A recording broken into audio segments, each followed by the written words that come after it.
ಎಲ್ಲ ಸ್ನೇಹಿತರ ಇವತ್ತು ಬೆಂಗಳೂರು ನಗರದಲ್ಲಿ ಮಳೆಯಿಂದ ಹಾನಿಯಾಗಿರ್ತಕ್ಕಂಥ ಪ್ರದೇಶಗಳಿಗೆ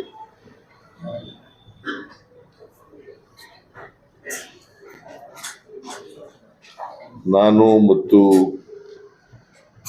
ಡಿ.ಕೆ. ಶಿವಕುಮಾರ್ ಬೆಂಗಳೂರು ಇನ್ಚಾರ್ಜ್ ಮಿನಿಸ್ಟ್ರು,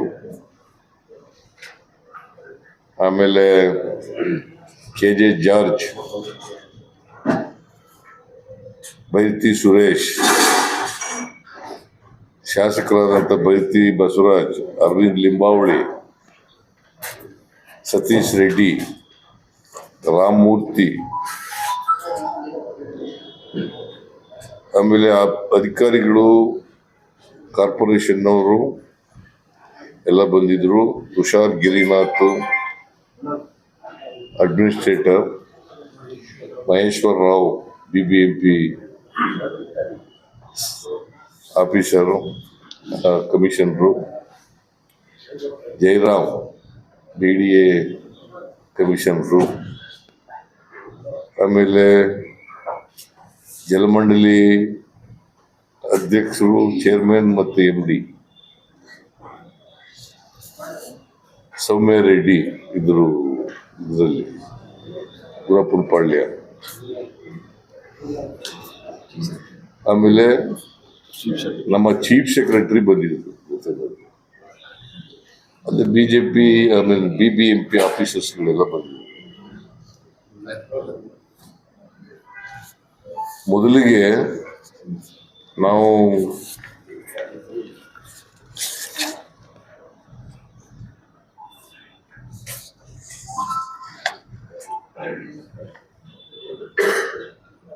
ಮಾನ್ಯತಾ ಟೆಕ್ ಪಾರ್ಕ್ ಬಳಿ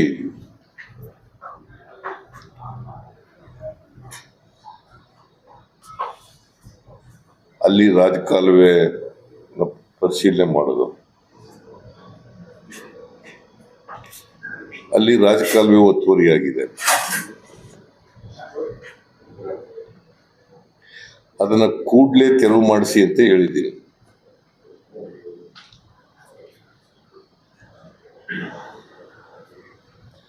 ನೀರು ಸರಾಗವಾಗಿ ಹರಿಲಿಕ್ಕೆ ಅವಕಾಶ ಮಾಡಿಕೊಡಬೇಕು ಅಂತ ಹೇಳಿದ್ದೀನಿ. ಅದನ್ನ ಸರ್ ಮಾಡ್ತೀವಿ ಅಂತ ಹೇಳಿದ್ದಾರೆ. ಒಂದು. ಎರಡನೇದು, ಮಾನ್ಯತಾ ಟೆಕ್ ಮಾರ್ಕ್ನ CEO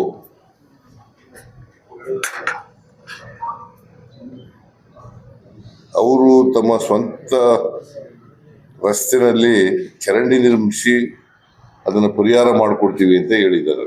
ಅಂದರೆ 90 ದಿನಗಳಲ್ಲಿ ಅದನ್ನು ಮಾಡಿಕೊಡ್ತೀವಿ ಅಂತ ಹೇಳಿದ್ದಾರೆ. 90 ಡೇಸ್ನಲ್ಲಿ ಅದಕ್ಕೆ ಪರಿಹಾರ ಮಾಡಿಕೊಡ್ತೀವಿ ಅಂತ ಹೇಳಿದ್ದಾರೆ. ಅದಕ್ಕೆ ಅವರು ಅಲ್ಲಿ ಇದ್ರು, ಸೊ ಅವರೇ ಸ್ವತಃ ಒಪ್ಕೊಂಡಿದ್ದಾರೆ. ಎರಡನೇ ಪಾಯಿಂಟ್ ನಾವು ನೋಡಿದ್ದು HBR ಬಡಾವಣೆ. HBR ಬಡಾವಣೆ ಅಲ್ಲಿ 5ನೇ ಹಂತದ ರಾಜಕಾಲುವೆ ಇದೆಯಲ್ಲ, ಅಲ್ಲಿ ಸಮಸ್ಯೆ ಇದೆ. ಅಲ್ಲಿ ಜನವಸತಿ ಮನೆಗಳಿಗೆಲ್ಲ ನೀರೆಲ್ಲ ನುಗ್ಗಿದೆ. ಅಲ್ಲಿ ರಾಜಕಾಲುವೆಗೆ ತಡೆಗೋಡೆ ನಿರ್ಮಾಣ ಆಗ್ತಾ ಇದೆ.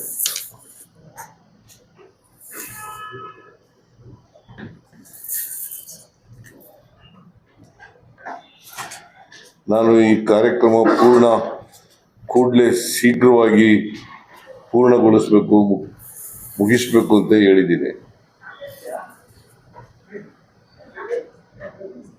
ಆಮೇಲೆ ಯಾರ್ಯಾರು ಡಿಬ್ರೀಸ್ ಚರಂಡಿಗೆ ಹಾಕ್ತಾರೆ ಅವ್ರ ಮೇಲೆ ಕಠಿಣವಾಗಿ ಕ್ರಮ ತಗೋಬೇಕು ಅಂತೇಳಿ ಆಯುಕ್ತರು BBMPಗೆ ಸೂಚಿಸಿದ್ದಾರೆ.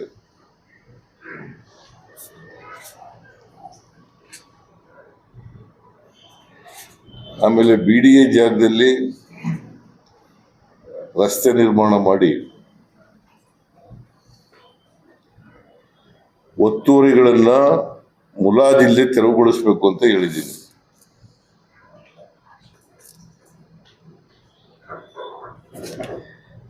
ಆಮೇಲೆ ಸಾಯಿ ಲೇಔಟ್ ಹೋಗಿದ್ದೆ. ಸಾಯಿ ಲೇಔಟ್ ಅದೇನಾಗಿದೆ, ತಗ್ಗು ಪ್ರದೇಶದಲ್ಲಿದೆ ಜಾಗ.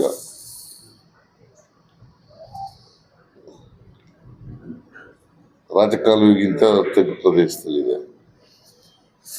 ಸೊ ಹಾಗಾಗಿ ಮಳೆ ಜಾಸ್ತಿ ಬಂದಾಗೆಲ್ಲ ಅಲ್ಲಿ ಸಮಸ್ಯೆ ಉಂಟಾಗ್ತದೆ.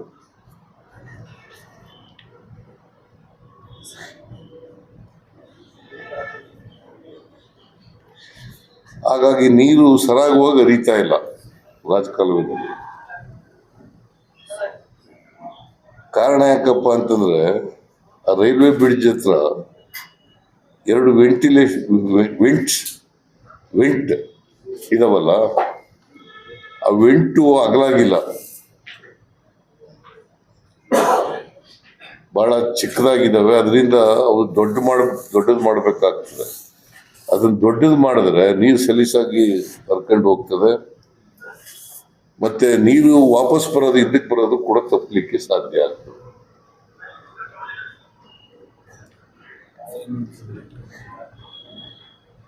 ಇದು ಅನೇಕ ವರ್ಷಗಳಿಂದ ಸಮಸ್ಯೆ ಇದೆ. ಅದು ಜಾರ್ಜ್ ಕಾನ್ಸ್ಟಿಟ್ಯೂನ್ಸಿ ಇಲ್ಲ, ಕಾನ್ಸ್ಟಿಟ್ಯೂನ್ಸಿಗೆ ಎಫೆಕ್ಟ್ ಆಗ್ತದೆ. ಗದ್ದಲದಲ್ಲಿ ಜಾರ್ಜ್ ಕಾನ್ಸ್ಟಿಟ್ಯೂನ್ಸಿಗೆ ಬ್ಯಾಕ್ ವಾಟರ್ ಬಂದದ್ದು, ಅದು ಬ್ಯಾಕ್ ವಾಟರ್ ಬರ್ತಾ ಇರೋದ್ರಿಂದ ಇವ್ರ ಕಾನ್ಸ್ಟಿಟ್ಯೂನ್ಸಿಗೆ ಅಡಚಣೆ ಆಗುತ್ತೆ. ಇದು ಮಾಡೋದ್ರಿಂದ ವಾಪಸ್ ನೀರು ಹರಿತದಲ್ಲ, ಅದು ಬರ್ತದಲ್ಲ, ತಡೆಯತಕ್ಕಂಥದ್ದು ತಪ್ಪುತ್ತೆ.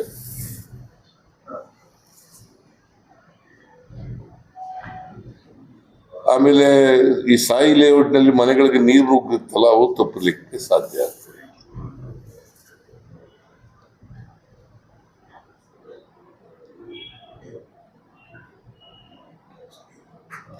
ಸೊ ನಾನು ಸೂಚನೆ ಕೊಟ್ಟಿದ್ದೀನಿ, ವಿಂಡ್ಸ್ ಇದೆಯಲ್ಲ ಅದನ್ನ ಅಗಲ ಮಾಡಿ ಅಂತ ಸೂಚನೆ ಕೊಟ್ಟಿದ್ದೀನಿ. ಎರಡು ಅಡಿಷನಲ್ ವೆಂಟ್ಸ್ ಪ್ರಾರಂಭ ಆಗಿದೆ. ದುಡ್ಡು ಕೂಡ ಕೊಟ್ಟಿದ್ದೀವಿ. ಆಮೇಲೆ ರೈಲ್ವೆ ಇಲಾಖೆಗೆ ಕೊಡಬೇಕಾಗಿರ್ತಕ್ಕಂಥ ಡಿಪಾಸಿಟ್ ಮಾಡಬೇಕಾಗಿದ್ದ ದುಡ್ಡನ್ನು ಕೂಡ ಡಿಪಾಸಿಟ್ ಮಾಡಿ ಅಂತ BBMP ಅವರಿಗೆ ಹೇಳಿದ್ದೀನಿ. ಸುಮಾರು 13 ಕೋಟಿ ಅಲ್ಲ, 13 ಕೋಟಿ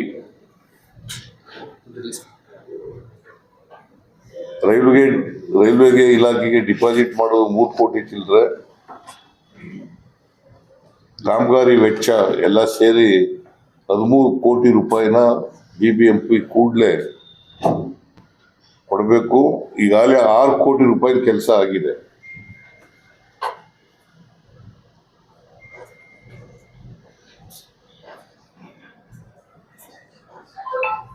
$6 ಕೋಟಿ ಕೆಲಸ ಆಗಿ 3 ಕೋಟಿ ರೂಪಾಯಿ ಕೊಟ್ಟಿದ್ದೀವಿ.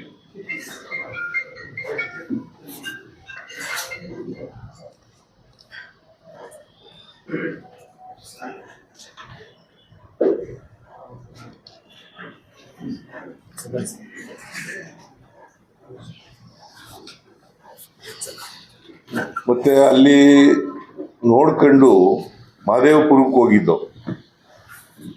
ಮಹದೇವಪುರದಲ್ಲಿ MLA ಇದ್ರು, ಎಕ್ಸ್ ಮಿನಿಸ್ಟ್ರು ಅರವಿಂದ್ ಲಿಂಬಾವಳಿ.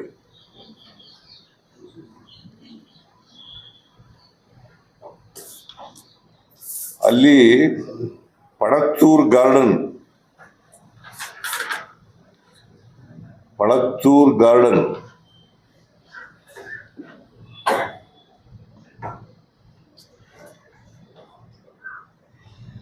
ಅಲ್ಲಿ ನೀರು ಹರಿಲಿಕ್ಕೆ, ಸರಾಗವಾಗಿ ಹೋಗ್ಲಿಕ್ಕೆ ತೊಂದರೆಯಾಗಿ ಪದೇ ಪದೇ ಸಮಸ್ಯೆ ಆಗ್ತದೆ ಮಳೆ ಬಂದಾಗಿಲ್ಲ. ರಸ್ತೆ ಮೇಲೆ ಸುಮಾರು 4 ಅಡಿ ನೀರಷ್ಟು ನಿಂತ್ಕೊಳ್ತದೆ.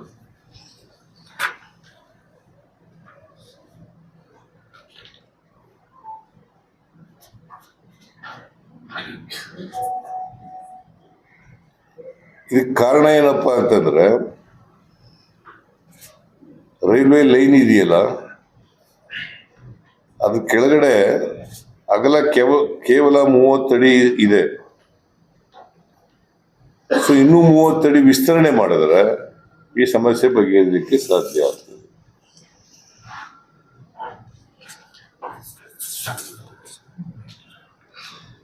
ಆಮೇಲೆ ರಸ್ತೆ ವೈಡನ್ ಮಾಡಬೇಕು.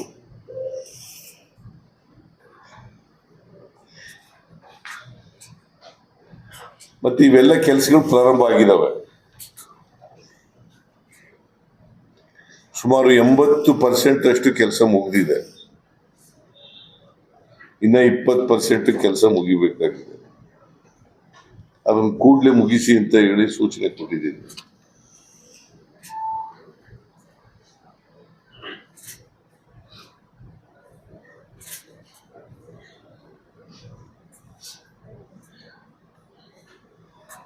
ಸೊ ಇನ್ನು 45 ದಿನಗಳ ಒಳಗಡೆ ಮುಗಿಸ್ಬೇಕು ಅಂತ ಹೇಳಿ ಅವ್ರಿಗೆ ಟೈಮ್ ಬೌಂಡ್ ಆಗಿ ಕೆಲಸ ಮಾಡಬೇಕು ಅಂತ ಹೇಳಿದ್ದೀನಿ. ಪೂರ್ಣ ಕೆಲಸ 45 ದಿನಗಳೊಳಗಡೆ ಮುಗಿಬೇಕು. ಉಳಿದಿರೋಂಥ ಎಲ್ಲ ಕೆಲಸನೂ ಕೂಡ ಮುಗಿಬೇಕು ಅಂತ ಸೂಚನೆ ಕೊಟ್ಟಿದ್ದೀನಿ. ಮತ್ತೆ ಹೊಸ ತಂತ್ರಜ್ಞಾನ ಇದೆಯಲ್ಲ,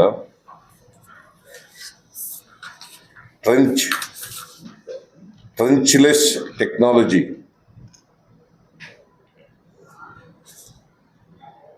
ಅದನ್ನ ಬಳಸಿ ಮಾಡ್ತಾ ಇದ್ದಾರೆ ಕೆಲಸನ. ಟ್ರಂಚ್ಲೆಸ್ ಟೆಕ್ನಾಲಜಿ ಅದನ್ನು ಬಳಸಿ ಮಾಡ್ತಾ ಇದ್ದಾರೆ. ಕಾಫಿ ನೀನು ನಾನೊಬ್ಬರಿಗೆ ತಂದು ಕೊಡ್ತೀನಿ.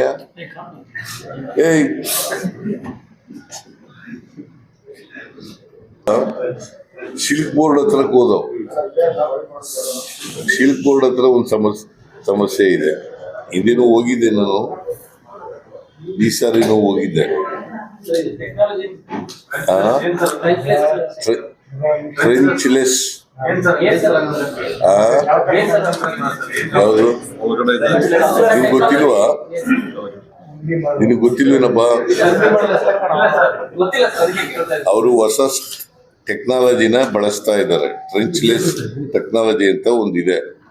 ಆ ಟೆಕ್ನಾಲಜಿನ BBMP ಅವರು ಅದು ಹಿಂಗಿದೆಯಲ್ಲ, ಓಪನ್ ಮಾಡ್ಬೇಕಾಗಿಲ್ಲ ಸರ್. ಅದು ಭೂಮಿ ಹಿಂಗಿದೆಯಲ್ಲ, ಹಿಂಗ್ ನೀರು ಹೋಗ್ತದೆ, ಅದಕ್ಕೆ ಕೆಳಗಡೆಯಿಂದ ನೀರು ಹೋಗಕ್ಕೆ ಮಾಡೋದು.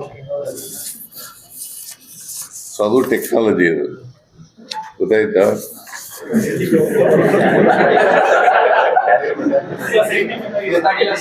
ಹಿಂಗೆ ಇದು ಭೂಮಿ ಹಿಂಗಿದೆ, ನೀರು ಹಿಂಗ್ ಹೋಗಲ್ಲ, ಅದಕ್ಕೆ ಕೆಳಗಡೆಯಿಂದ ಹೋಗಕ್ ಮಾಡೋದು.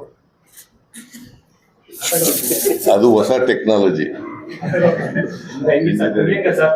ಹಿಂಗ ಹೋಗಕ್ಕಾಗಲ್ವಲ್ಲ.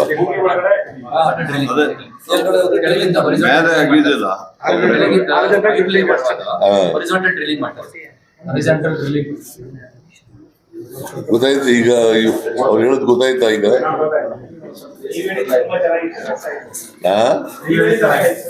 ನಾನು ಹೇಳದ್ದು ಬಹಳ ಪ್ರಾಕ್ಟಿಕಲ್ ಆಗಿರುತ್ತೆ, ಅವರು ಟೆಕ್ನಿಕಲ್ ಆಗಿ ಹೇಳ್ತಾ ಇದ್ದಾರೆ.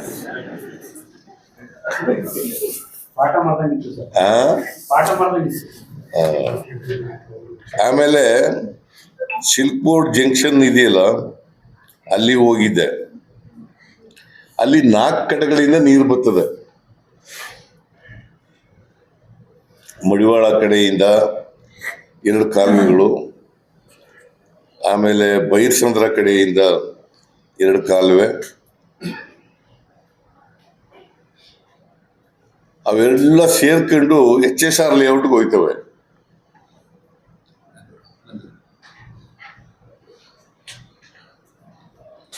ಹಾಗಾಗಿ ನೀರು ಹೆಚ್ಚಾದಾಗೆಲ್ಲ ಉಕ್ಕಿ ಹರಿತದೆ, ರಸ್ತೆಗಳಿಗೆಲ್ಲ ನೀರು ಬರ್ತದೆ.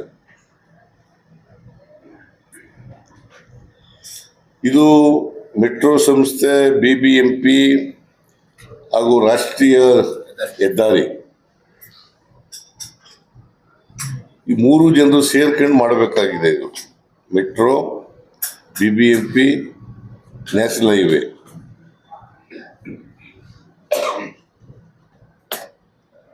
ಅಲ್ಲಿ ಸತೀಶ್ ರೆಡ್ಡಿ ಏನ್ ಹೇಳ್ತಾರೆ ಅಂತಂದ್ರೆ, ಒಂದು ಟನಲ್ ಮಾಡಿದ್ರೆ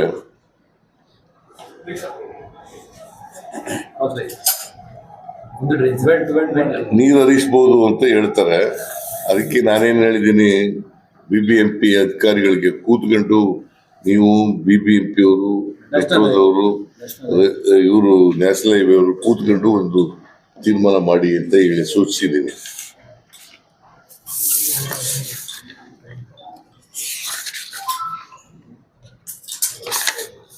ಆಮೇಲೆ ಅಲ್ಲಿಂದ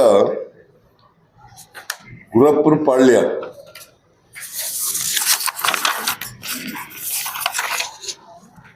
ಗುರಪ್ಪನ ಪಾಳ್ಯಕ್ಕೆ ಹೋಗಿದ್ದೆ. ಅಲ್ಲಿ ಏನಾಗಿದೆ, ತಡೆಗೋಡೆ ಹಾಕಿದಾರಲ್ಲ ಅದು ಕುಸಿದು ಬಿಟ್ಟಿದೆ. ಕುಸಿದು ಮನೆಗಳಿಗೆಲ್ಲ ನೀರು ನುಗ್ಬಿಟ್ಟಿದೆ. ಗುರಪ್ಪನ ಪಾಳ್ಯ ಅಲ್ಲಿ ಬಹಳ ಜನಸಂದಣಿ ಜಾಸ್ತಿ ಇರ್ತಕ್ಕಂಥದ್ದು, ದೊಡ್ಡ ರಸ್ತೆಗಳು ಇಲ್ಲ, ಚಿಕ್ಕ ಚಿಕ್ಕ ರಸ್ತೆಗಳಿರ್ತಕ್ಕಂಥದ್ದು. ಮತ್ತೆ ಎಲ್ಲೆಲ್ಲಿ ಕೆಳಗಡೆ ಮನೆಗಳಿದ್ದಾವೆ ಎಲ್ಲ ಮನೆಗಳಿಗೆಲ್ಲ ನೀರು ನುಗ್ಬಿಟ್ಟಿದೆ. ಅವರು ದವಸ ಧಾನ್ಯಗಳು, ಬಟ್ಟೆ ಬರಿಗಳು ಅವೆಲ್ಲ ಹಾಳಾಗಿದ್ದಾವೆ. ಅದಕ್ಕೆ ನಾನು ಮಹೇಶ್ವರರಾವ್ ಹೇಳಿದ್ದೀನಿ, ಒಂದು ಸರ್ವೆ ಮಾಡಿಸಿ ಅಲ್ಲಿ ಎಷ್ಟು ನಷ್ಟ ಆಗಿದೆ ಪರಿಹಾರ ಕೊಡಬೇಕು ಅಂತ ಹೇಳಿದ್ದೀನಿ ನಾನು. ಬೇರೆ ಕಡೆನೂ ಕೂಡ ಪರಿಹಾರ ಕೊಡಿ ಅಂತ ಹೇಳಿದ್ದೀನಿ. ಸಾಯಿ ಲೇಔಟ್ನಲ್ಲಿ ಸಾಯಿ ಲೇಔಟ್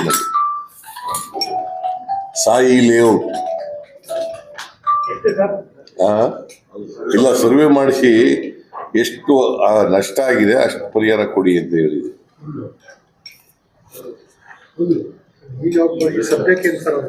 ಮಾಡಿದ್ರೆ ಗೊತ್ತಾಗುತ್ತೆ. ಅವರು 1 ಲಕ್ಷ ರೂಪಾಯಿ ಕೇಳ್ತಾ ಇದ್ದಾರೆ, 1 ಲಕ್ಷ ರೂಪಾಯಿ. ಅದಕ್ಕೆ ನಾನು ಹೇಳಿದೆ, 1 ಲಕ್ಷ ಕೊಡ್ಬೇಕಾ, 50,000 ಕೊಡ್ಬೇಕಾ, 75,000 ಕೊಡ್ಬೇಕಾ, 60,000 ಕೊಡ್ಬೇಕಾ, ಸರ್ವೆ ಮಾಡಿಸ್ರಿ, ಏನೇನು ನಷ್ಟ ಆಗಿದೆ ಅವ್ರು ತಿಳ್ಕೊಂಡು ಕೂಡಲೇ ಸರ್ವೆ ಮಾಡಿಸಿ ಅಂತ ಹೇಳಿದ್ದೀನಿ. ಕೂಡಲೇ ಸರ್ವೆ ಮಾಡಿಸಿ ಅವ್ರಿಗೆ ಪರಿಹಾರ ಕೊಡಬೇಕು. ಸಾಯಿ ಲೇಔಟ್ನಲ್ಲೂ ಕೂಡ ಅದೇ ಥರ ಮಾಡಬೇಕು. ಎಲ್ಲೆಲ್ಲಿ ಮನೆಗೆ ನೀರು ನುಗ್ಗಿದೆ ಅಲ್ಲೆಲ್ಲ ಅದನ್ನು ಮಾಡಬೇಕು ಅಂತ ಹೇಳಿದ್ದೀನಿ. ಎಲ್ಲೆಲ್ಲಿ ಮನೆಗೆ ನೀರು ನುಗ್ಗಿದೆ ಅಂತ ಹೇಳಿಲ್ವೇನ್ರಿ? ಸಿಟಿ ಪೂರಾ ಅಂತಂದ್ರೆ ಮನೆಗೆ ನೀರು ನುಗ್ಗಿದ್ರಲ್ವಾ, ನಷ್ಟ ಆಗೋದು ನಿನಗೆ. ದವಸ ಧಾನ್ಯ ನಷ್ಟ ಆಗೋದು, ಬಟ್ಟೆ ನಷ್ಟ ಆಗೋದು, ನೀರು ನುಗ್ಕೊಂಡು ಅಲ್ಲಿ ಜೀವನ ಮಾಡೋಕ್ಕಾಗದ ಪರಿಸ್ಥಿತಿ ನಿರ್ಮಾಣ ಆಗೋದು ತಾನೆ.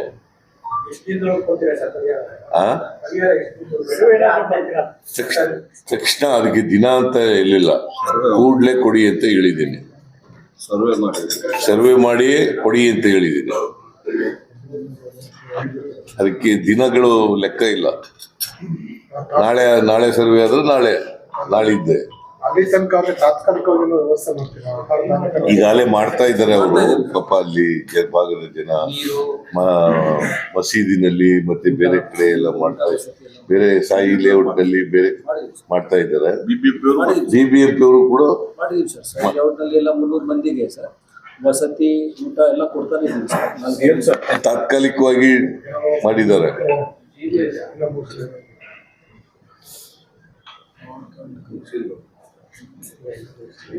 ಆಮೇಲೆ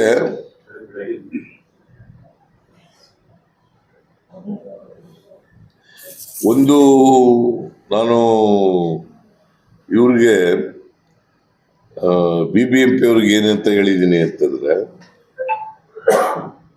ಈ ಲೋ ಲೈಯಿಂಗ್ ನಲ್ಲಿ ಏರಿಯಾ ಇದೆಯಲ್ಲ, ರಾಜಕಾಲುವೆ ಇಂದ ಕೆಳಗಡೆ ಇರ್ತಕ್ಕಂಥದ್ದು, ಅಲ್ಲಿ ಬೇಸ್ಮೆಂಟ್ ಪ್ಲಾನ್ ಕೊಡುವಾಗ ಬೇಸ್ಮೆಂಟ್ಗೆ ಅವಕಾಶ ಕೊಡಬೇಡಿ ಅಂತ ಹೇಳಿದ್ರು.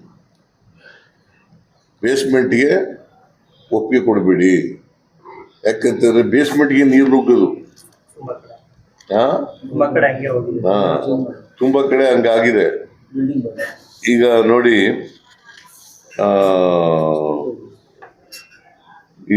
ಇದು ಒಂದು ಕಡೆ ಏನಾಗಿದೆ, BTM ಲೇಔಟ್ ನಲ್ಲಿ ವಿದ್ಯುತ್ ಹರಿದು ಪಾಪ ಬೇಸ್ಮೆಂಟ್ ನಲ್ಲಿ ನೀರು ತೆಗೆದು ಇದು ಮಾಡಕ್ ಹೋಗಿದ್ದಾರೆ. ಅಲ್ಲಿ ಏನಾಗಿದೆ, ಇಬ್ರು ಸತ್ತೋಗಿದ್ದಾರೆ. ಬೇಸ್ಮೆಂಟ್ ನಲ್ಲಿ ವಿದ್ಯುತ್ ಹರಿದು ಇಬ್ರು ಸತ್ತೋಗ್ಬಿಟ್ಟಿದ್ದಾರೆ. ಅದಕ್ಕೆ ಇನ್ನು ಮುಂದೆ ಬೇಸ್ಮೆಂಟ್ ಮಾಡಕ್ಕೆ ಅವಕಾಶ ಕೊಡ್ಕೊಡೋದು. ಲೋ ಲೈಯಿಂಗ್ ಏರಿಯಾದಲ್ಲಿ, not in all, low lying area. ಹಂಗ್ ಬರ್ಕೊಳ್ಳಿ. ಆಮೇಲೆ ಹಿಂಗೆ ಇಲ್ಲಿ ಬರ್ಬಿಟ್ಟಿದೆ ಆಮೇಲೆ ತಗ್ಗು ಪ್ರದೇಶ, ಲೋ ಲೇಯಿಂಗ್ ಏರಿಯಾ.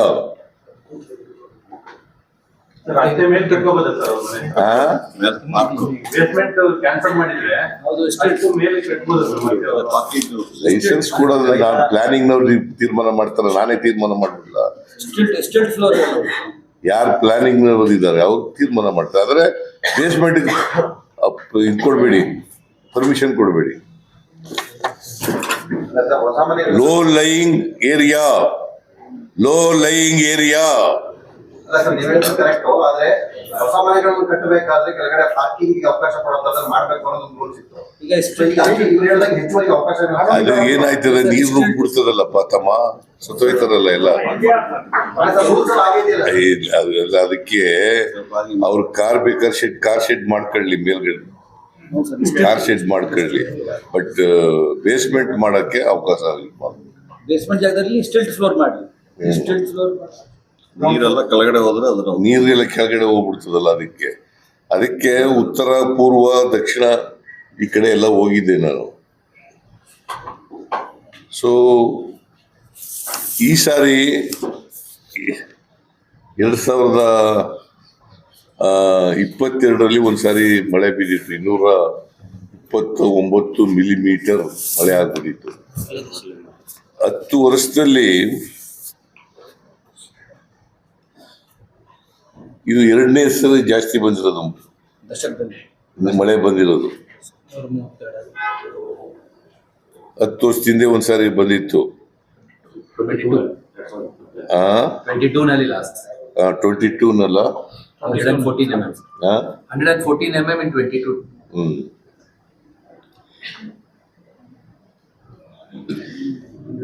ಆಮೇಲೆ ಈ 19/5/2025 ಮಧ್ಯರಾತ್ರಿ ಮಳೆ ಬಂದಿದೆ 12 ಗಂಟೆ ಮೇಲೆ. ಸುಮಾರು 132 ಮಿಲಿಮೀಟರ್ ಮಳೆ ಆಗಿದೆ. ಇದು ಯಾಕೆ ಆಗುತ್ತೆ ಅಂತಂದ್ರೆ ಈ ಕ್ಲೈಮೇಟ್ ಚೇಂಜಸ್ ಇಂದ ಪ್ರವಾಹ ಮತ್ತೆ ಬರ ಇವೆಲ್ಲ ಬರ್ತಾ ಇರ್ತವೆ. ಈಗ ಕ್ಲೈಮೇಟ್ ಚೇಂಜಸ್ ನಿಮ್ಗೆಲ್ಲ ಗೊತ್ತಿದೆ. ಅದರಿಂದ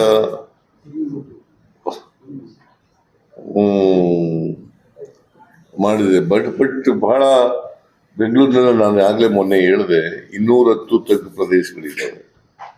ಆ ತಗ್ಗು ಪ್ರದೇಶಗಳಲ್ಲಿ 166 ಸೂಕ್ಷ್ಮ, ಅತಿ ಸೂಕ್ಷ್ಮ ಅಂತ ಎಲ್ಲ ಗುರ್ತು ಮಾಡಿದ್ದಾರೆ. 166 ಕಾರ್ಯನಿರ್ವಹಿಸಿದ್ದಾರೆ. ಇನ್ನು 44 ಅದರಲ್ಲೂ ಕೂಡ 24 ಕೆಲಸ ಪ್ರಾರಂಭ ಮಾಡಿದ್ದಾರೆ. ಸೊ ಇದರಿಂದ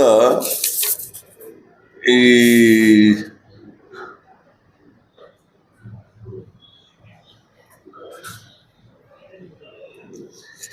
ಆಮೇಲೆ ರಾಜಕಾಲುವೆ ಇದೆಯಲ್ಲ, ಸುಮಾರು 860 ಕಿಲೋಮೀಟರ್ ರಾಜಕಾಲುವೆ ಇದೆ ಬೆಂಗಳೂರಿನಲ್ಲಿ. ರಾಜಕಾಲುವೆ ಸುಮಾರು 860 ಕಿಲೋಮೀಟರ್ ರಾಜಕಾಲುವೆ ಇದೆ. 491 ಕಿಲೋಮೀಟರ್ ರಾಜಕಾಲುವಿನಲ್ಲಿ ಲೈನಿಂಗ್ ಕೆಲಸ ಎಲ್ಲ ಮುಗಿದಿದೆ.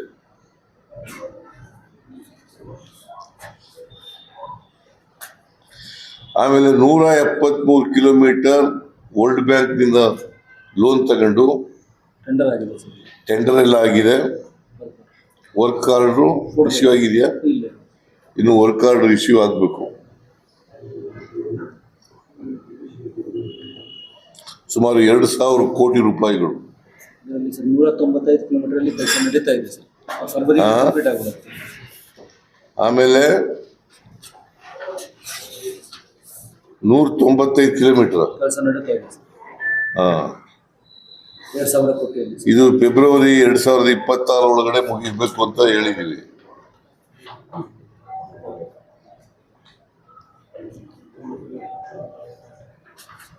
$195 ಕಿಲೋಮೀಟರ್ ರಸ್ತೆ ನಡೀತಾ ಇದೆ. ರಾಜಕಾಲುವೆ ಕೆಲಸ ನಡೀತಾ ಇದೆ. ಸುಮಾರು ಅದು 2,000 ಕೋಟಿ ಅಂದಾಜಿನಲ್ಲಿ ಕೆಲಸ ನಡೀತಾ ಇದೆ. ಫೆಬ್ರವರಿ 26 ಒಳಗಡೆ ಮುಗಿಬೇಕು ಅಂತೇಳಿ ಹೇಳಿದ್ದೀವಿ. ಅದಲ್ದೇನೆ ಅದರ ಜೊತೆಗೆ 173 ಕಿಲೋಮೀಟರ್ ವರ್ಲ್ಡ್ ಬ್ಯಾಂಕ್ ನೆರವಿನಿಂದ with the assistance of world bank loan. ಏನು 2,000 crores. For BBMP works. They have sanctioned. Yes. Sanctioned sir.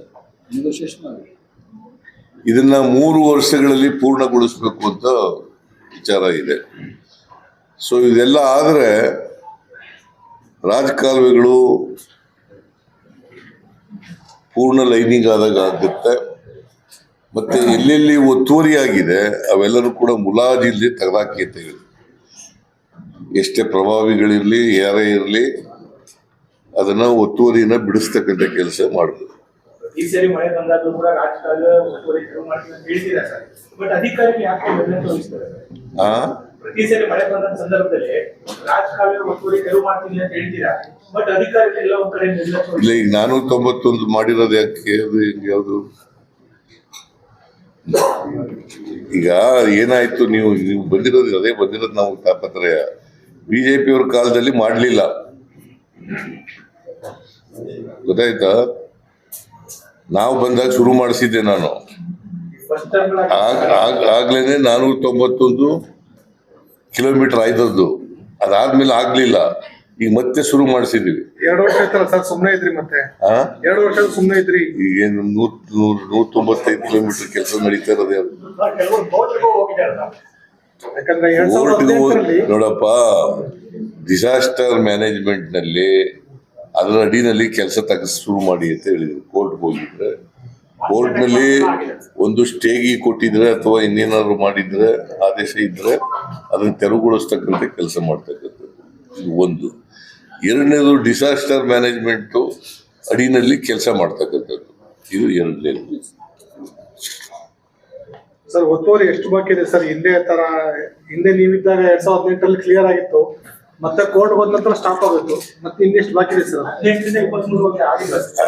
Particular cases ಕೂಡ ಇತ್ತು ಸರ್. ಪ್ರಭಾವಿಗಳ ಆಸ್ಪತ್ರೆಗಳು, ಕಟ್ಟಡಗಳು, ಯಾರೇ ಪ್ರಭಾವಿಗಳಿದ್ರು ತೆಗಿಸಾಕ್ತಿವಿ. ಅಡ್ಡ ಬಂದ್ರೆ ರಾಜಕಾಲುವೆಗಳಿಗೆ ಅಡ್ಡ ಬಂದ್ರೆ ಒತ್ತುವರಿ ಆಗಿದ್ರೆ ತೆಗಿಸ್ತೀವಿ. ಕಾಂಗ್ರೆಸ್ ಬಿಜೆಪಿ ಯಾರು ಆಗ್ಲಿ, ಕಾಂಗ್ರೆಸ್ನವರು ಬಿಜೆಪಿ ಅವರು ಯಾವನಾರು. ಆಮೇಲೆ ಲಾಸ್ಟ್ ನಲ್ಲಿ ಒಂದು ಈ ಬಾನು ಮುಸ್ತಾಕ್ ಅಂತ ರೈಟರ್ ಇದಾರಲ್ಲ, ಬಾನು ಮುಸ್ತಾಕ್ ಹಾಸನದವರು, ಅವರ ಹೃದಯ ದೀಪ ಕೃತಿಗೆ ಬೂಕರ್ ಪ್ರಶಸ್ತಿ ಬಂದಿದೆ. 2025ನೇ ಸಾಲಿಗೆ ಕೊಡ್ತಕ್ಕಂಥ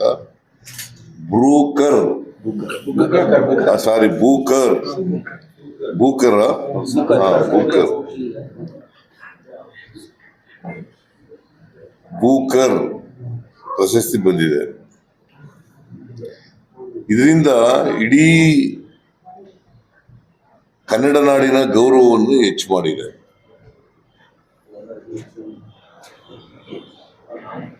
ಹಿಂದೆ 2008ರಲ್ಲಿ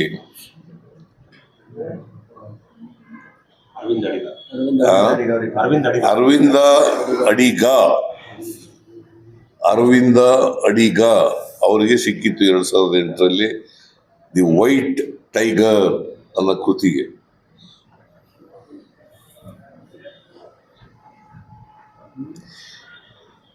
ಅರವಿಂದ ಅಡಿಗ ಅವರ ನಂತರ 2ನೇ ಬೂಕರ್ ಪ್ರಶಸ್ತಿ ಸಿಕ್ಕಿರ್ತಕ್ಕಂಥದ್ದು ಬಾನು ಮುಸ್ತಾಕ್ ಅವರಿಗೆ 2025. ಇಡೀ ದೇಶದಲ್ಲಿ 5 ಪ್ರಶಸ್ತಿಗಳು ಬಂದಿದ್ದಾವೆ ಇಲ್ಲಿವರೆಗೆ. ಇವರು 6ನೇವರು.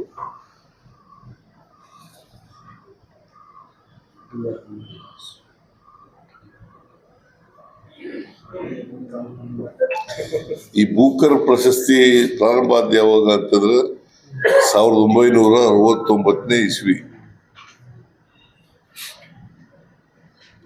1969ನೇ ಇಸ್ವಿನಲ್ಲಿ ಪ್ರಶಸ್ತಿ ಪ್ರಾರಂಭ ಆಯಿತು.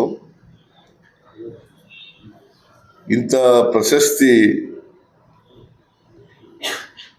ಕನ್ನಡ ಭಾಷೆಗೆ ಬಂದಿರತಕ್ಕಂಥದ್ದು ನಮಗೆಲ್ಲ ಹೆಮ್ಮೆಯ ವಿಷಯ ಅಂತೇಳಿ ಎಲ್ಲ ಕನ್ನಡಿಗರು, ಕನ್ನಡ ಅಭಿಮಾನಿಗಳು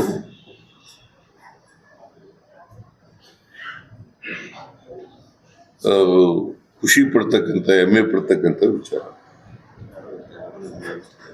ಲಂಕೇಶ್ ಪತ್ರಿಕೆಯಲ್ಲಿ ಬರಹಾಕತ್ತೆ. ಹೌದೌದು, ಲಂಕೇಶ್ ಪತ್ರಿಕೆಯಲ್ಲಿ ಬರೀತಾ ಇದ್ರು ಬಾನು ಮುಸ್ತಾಕ್.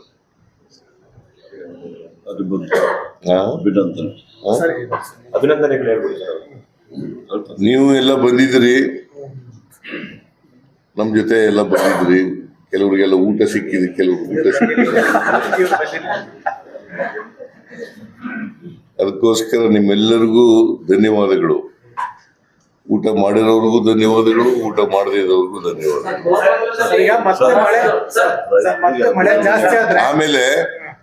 ಆಮೇಲೆ ಈ ಇದರಲ್ಲಿ ಇಬ್ರು ಸತ್ತೋಗಿದಾರಲ್ಲ, ಕಾಮತ್ ಮತ್ತು ದಿನೇಶ್. ಯಾವುದು? BTM ಲೇಔಟ್ ನಲ್ಲಿ ಕಾಮತ್ ಮತ್ತು ದಿನೇಶ್ 63 ವರ್ಷದವರು ಒಬ್ರು, ಆಮೇಲೆ 12 ವರ್ಷದವರು ಒಬ್ರು. ಈ ವಿದ್ಯುತ್ ಶಕ್ತಿ ಇದರಿಂದ ಸತ್ತೋಗಿದ್ದಾರೆ. ಅವ್ರಿಗೆ ಕಾರ್ಪೊರೇಷನ್ ಇಂದ 5 ಲಕ್ಷ ರೂಪಾಯಿ ಕೊಟ್ಟಿದೆ. ನಾನು ಇವತ್ತು ನಮ್ಮ ಜೊತೆ ಜಾರ್ಜ್ ಬಂದಿದ್ರಲ್ಲ, ನೀವು KEB ಅವರು ಬೆಸ್ಕಾಂ ಇಂದ 5 ಲಕ್ಷ ಕೊಡಿ ಅಂತ ಹೇಳಿದ್ರು. ನೋಡಪ್ಪ, ಕೊಡಿ.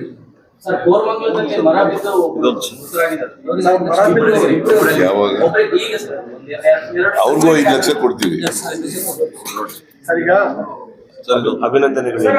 ಆಮೇಲೆ ಬಾನು ಮುಸ್ತಾಕ್ ಅವರಿಗೆ 7 ಕೋಟಿ ಕನ್ನಡಿಗರ ಪರವಾಗಿ ಅಭಿನಂದನೆಗಳು.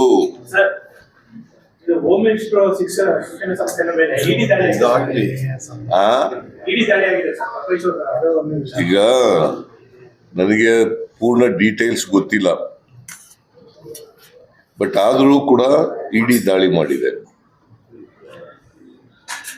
ನಿನ್ನೆ ತಾನೇ ನಾವು ಸುಮಾರು 1,11,111 ಜನರಿಗೆ, ಬಡವರಿಗೆ ಹಕ್ಕುಪತ್ರಗಳನ್ನು ಕೊಟ್ಟಿದ್ವಿ. ತಾಂಡಗಳಲ್ಲಿ ವಾಸ ಮಾಡೋರು, ಹಟ್ಟಿಗಳಲ್ಲಿ ವಾಸ ಮಾಡೋರು, ಮಜರೆಗಳಲ್ಲಿ ವಾಸ ಮಾಡೋರು, ಆಡಿಗಳಲ್ಲಿ ವಾಸ ಮಾಡೋರು, ಅವ್ರಿಗೆಲ್ಲ ಕೊಟ್ಟಿದ್ದೀವಿ. ಈಗ ಈ ಇನ್ಸ್ಟಿಟ್ಯೂಷನ್ನು ಪ್ರಾರಂಭ ಆಗಿ ಭಾಳ ವರ್ಷ ಆಯಿತು. ಇದನ್ನ ಪರಮೇಶ್ವರ್ ಅವ್ರ ತಂದೆ ಗಂಗಾಧರಯ್ಯ ಅವರೇ ಪ್ರಾರಂಭ ಮಾಡಿದ್ದು. ಪರಮೇಶ್ವರ್ ಅವರು ಗೃಹ ಮಂತ್ರಿಗಳು. ಅವರು ಒಬ್ಬ ದಲಿತ ನಾಯಕರು, ಕರ್ನಾಟಕದಲ್ಲಿ ಪ್ರಮುಖ ನಾಯಕರು. ಅವ್ರ ಮೇಲೆ ನನಗೆ ಅನ್ಸುತ್ತೆ ಸೇಡನ್ ರಾಜಕೀಯ ಮಾಡಿದ್ದಾರೆ ಅಂತ ಅನ್ಸುತ್ತೆ.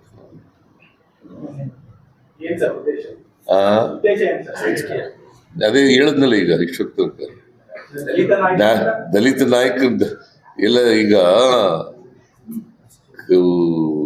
ಟಾರ್ಗೆಟ್ ಮಾಡೋದೇ ಬಡವರನ್ನ, ದಲಿತರನ್ನ, ಹಿಂದುಳಿದವ್ರನ್ನ, ಕಾಂಗ್ರೆಸ್ನವ್ರನ್ನ. ಗೊತ್ತಾಯ್ತಾ? ಕಾಂಗ್ರೆಸ್ನಲ್ಲಿ ಬಿಜೆಪಿಯವರು ಯಾರ ಮೇಲೆ ಮಾಡಿದ್ದಾರೆ ನೋಡೋಣ ಹೇಳಿದ ದಾಳಿನ. ಇಡಿ, ಇನ್ಕಮ್ ಟ್ಯಾಕ್ಸ್ ಯಾರು ಮಾಡಿದ್ದಾರೆ ಹೇಳಿ ನೋಡೋಣ. ಯಡಿಯೂರಪ್ಪ ಏನು ಬಹಳ ಅನಿಷ್ಟ, ವಿಜೇಂದ್ರ ಬಹಳ ಅನಿಷ್ಟ, ಕುಮಾರಸ್ವಾಮಿ ಬಹಳ ಅನಿಷ್ಟ, ಬಿಜೆಪಿ ಅವರೆಲ್ಲ ಬಹಳ ಅನಿಷ್ಟ ನಾಯಕರುಗಳೆಲ್ಲ. ಅವ್ರ ಮೇಲೆ ಒಬ್ಬರ ಮೇಲೂ ಮಾಡಲ್ಲ, ಇವ್ರನ್ನೇ ಯಾಕೆ ಇದು ಮಾಡ್ತಾರೆ? ನೋಡಿ, ನೀವು ಇನ್ಕಮ್ ಟ್ಯಾಕ್ಸ್ ಡಿಪಾರ್ಟ್ಮೆಂಟ್ ನಲ್ಲಿ ಇದ್ದವರು ಈಗ ಅವ್ರು ಹೇಳ್ತಾರೆ ಅದಕ್ಕೆ ಇದ್ದವರು ಅಂತ ಹೇಳ್ತಾ ಇದ್ದೆ, ಈಗಿನದು ಹೇಳಿಲ್ಲ. ಅವ್ರ ಕಾಲದಲ್ಲಿ ಆತರ ಇರ್ಲಿಲ್ಲ, ಆತರ ಖಂಡಿತ ಇರಲಿಲ್ಲ ಸರ್. ಈಗ ಸ್ಟಾರ್ಟ್ ಮಾಡಿದ್ರು ಕಾಲ. ನಾವು ಮನಮೋಹನ್ ಸಿಂಗ್ ಟೈಮ್ ನಲ್ಲಿ ಇದ್ದಿದ್ದು.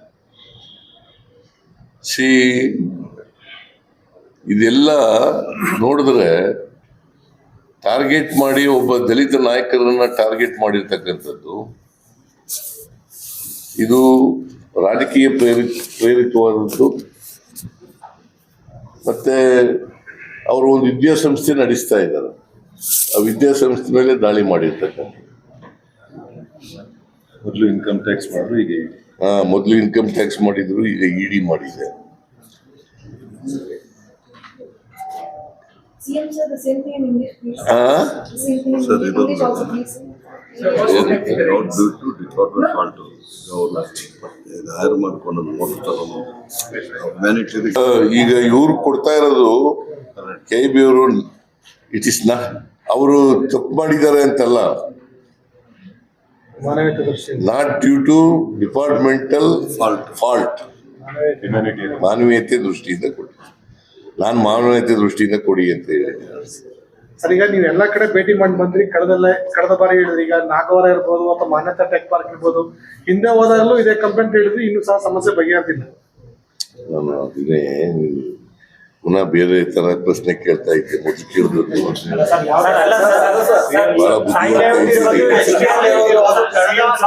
ಕೇಳವು ಒಬ್ರು ಕೇಳ್ರಿ. ನೋಡೆಯ ಕೇಳಿ, ಕೇಳಿ, ನಾನು ಹೇಳ್ತೀನಿ. ನಾನು ಇಲ್ಲಿವರೆಗೆ ರಾಜಕಾಲುವೆಗಳನ್ನ ತೆರವು ಮಾಡಿಸ್ತಕ್ಕಂಥ, ಒತ್ತುವರಿ ತೆರವು ಮಾಡಿಸ್ತಕ್ಕಂಥ, ಮತ್ತೆ ಎಲ್ಲನೂ ಲೈನಿಂಗ್ ಮಾಡಿಸ್ತಕ್ಕಂಥ, ತಡೆಗೋಡೆ ಮಾಡ್ತಕ್ಕಂಥ ಕೆಲಸ ಮಾಡಿದರೆ ಇವೆಲ್ಲ ಆಗ್ಲಿಕ್ಕೆ ಸಾಧ್ಯ ಆಯ್ತಿರಲಿಲ್ಲ. ಈ ಎಲ್ಲ ತಗ್ಗು ಪ್ರದೇಶಗಳಲ್ಲಿ ಅಲ್ಲಿ ಎಲ್ಲೆಲ್ಲಿ ನೀರು ನುಗ್ಗುತ್ತೆ ಅಲ್ಲೆಲ್ಲ ಮಾಡಿದರೆ ಆಗ್ತಿತ್ತು. ಬಿಜೆಪಿ ಅವರು ಮಾಡಲಿಲ್ಲ 4 ವರ್ಷ. ಈಗ 2022ರಲ್ಲಿ 229 ಮಿಲಿಮೀಟರ್ ಮಳೆ ಆಯಿತು. ಆಗಲೇ ಕೂಡಲೇ ಮಾಡಬೇಕಾಗಿತ್ತು, ಮಾಡಲಿಲ್ಲ. ಸೊ ಮಾಡದ್ರಿಂದ ಇವೆಲ್ಲ ಸಮಸ್ಯೆಗಳು ಉದ್ಭವ ಆಗ್ತವೆ. ಅದು 1 ವರ್ಷದಲ್ಲಿ 6 ತಿಂಗಳಲ್ಲಿ ಮುಗಿಸೋ ಕೆಲಸ ಅಲ್ಲ. ಈಗ ನೋಡಿ, 173 ಕಿಲೋಮೀಟರ್ ರಾಜಕಾಲುವೆ ಮಾಡೋಕ್ಕೆ ವರ್ಲ್ಡ್ ಬ್ಯಾಂಕ್ನಿಂದ ನಾವು ತಗೊಂಡಿರ್ತಕ್ಕಂಥದ್ದು ಸಾಲ 3 ವರ್ಷ ಟೈಮ್ ಹಿಡಿದಿದೆ. ಆ 3 ವರ್ಷ ಟೈಮ್ ಹಿಡಿಯುವಾಗ ಅದು 6 ತಿಂಗಳಲ್ಲೇ ಮಾಡೋಕ್ಕಾಗತ್ತಾ? 3 ತಿಂಗಳಲ್ಲಿ ಮಾಡೋಕ್ಕಾಗತ್ತಾ? ಲೋನ್ ತಗೊಂಡಿದ್ದೀವಿ ನಾವು. ಸೊ ಎನಿವೆ, ಒಟ್ಟಾರೆಯಾಗಿ ಬೆಂಗಳೂರಿನಲ್ಲಿ ಏನಾಗಿದೆ, ಒಂದು ಕ್ಲೈಮೇಟ್ ಚೇಂಜಸ್, ಎರಡನೇದು ನಮ್ಮಲ್ಲಿ ಚರಂಡಿ ವ್ಯವಸ್ಥೆ ಅಷ್ಟೊಂದು ಸಮರ್ಪಕವಾಗಿ ಇಲ್ಲದೆ ಇರ್ತಕ್ಕಂಥದ್ದು, ಮೂರನೇದು ರಾಜಕಾಲುವೆಗಳು ಒತ್ತುವರಿಯಾಗಿರ್ತಕ್ಕಂಥದ್ದು, ಮತ್ತೆ ಸಿಲ್ಟಪ್ ಆಗಿರ್ತಕ್ಕಂಥದ್ದು.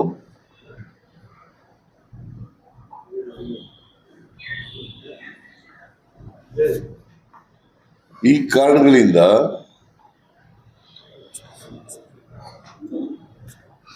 ಪದೇ ಪದೇ ಈ ಸಮಸ್ಯೆ ಮಳೆಗಾಲ ಬಂದಾಗೆಲ್ಲ, ಹೆಚ್ಚು ಮಳೆ ಆದಾಗೆಲ್ಲ ಈ ಸಮಸ್ಯೆ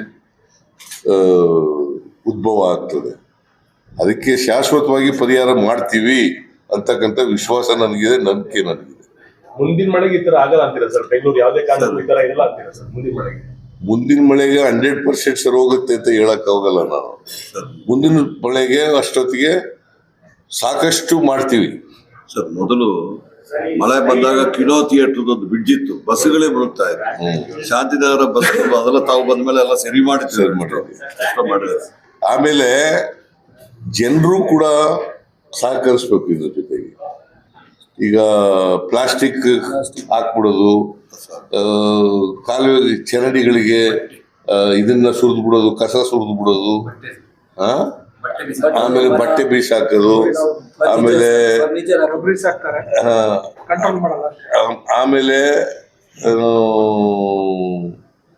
ಎಂತದು ಮನೆಗಳನ್ನ ಅಕ್ರಮವಾಗಿ ಕಟ್ಟಿಬಿಡೋದು, ಇಂಥವೆಲ್ಲ ಅವೆಲ್ಲ ಮಾಡ್ಬೇಕು. ಅವ್ರು ಕೋಆಪರೇಟ್ ಮಾಡ್ಬೇಕಲ್ವಾ, ಇವೆಲ್ಲ ಇರ್ಬಾರ್ದು. ಅಶೋಕ್ ಹೇಳ್ತಿದ್ರು 1600 ಕೋಟಿ ನಾವು ಕೊಟ್ಟಿದ್ವಿ ಬಿಜೆಪಿ ಸರ್ಕಾರದಲ್ಲಿ, ನಿಮ್ ಸರ್ಕಾರ ಬರ್ತಿದ್ದೇನೆ ಅದನ್ನ ವಾಪಸ್ ತಗೊಂಡ್ರು, ಹಾಗಾಗಿ ಮಳೆ ಬಂದ್ರೆ ಇಷ್ಟು. ಯಾರಪ್ಪ ಕೊಟ್ಟಿದ್ದವು? ಅಶೋಕ್ ಅಶೋಕ್ ಕುಮಾರ್ ಸುಳ್ಳು ಹೇಳೋದು ಬಿಟ್ರಿ ಇನ್ನೇನ್ ಬರ್ತದೆ? ಬಿಜೆಪಿ ಅವರೆಲ್ಲ ಸುಳ್ಳು ಹೇಳೋದು. 1600 ಕೋಟಿ ಕೊಟ್ಟಿದ್ರಿ. ಕೆಲಸ ನಡೀತಾ ಇದೆ ಸರ್. ಅಲ್ಲಪ್ಪ, 1600 ಕೋಟಿ ಕೊಟ್ಟಿದ್ರ ಅವರು? ಸರ್ ತಾವು ಬಂದ ಮೇಲೆ 7,000 ಕೋಟಿ ರೂಪಾಯಿ ಫಸ್ಟ್ ಟೈಮ್ ಬ್ಯಾಂಗ್ಳೂರ್ ಸಿಟಿಗೆ 7,000 ಕೋಟಿ 3 ವರ್ಷ ಕೊಟ್ಟಿದ್ದು ತಾವು.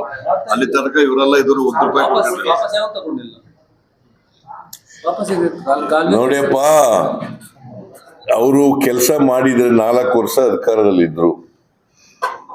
4 ವರ್ಷ ಮಾಡಿದ್ರೆ ಈ ಸಮಸ್ಯೆ ಬರ್ತಿಲ್ಲ. Sir, in English, sir, please. About Indians that are present place. ಕನ್ನಡದಲ್ಲಿ ಮಾತಾಡ್ತೀನಿ, ನೀನು ಇಂಗ್ಲಿಷ್ ದಲ್ಲಿ ಕೇಳ್ತಾ ಇದೀಯ? Channel English ಇದೆ. ಆ Brief in English. English. All national channels are 9.7.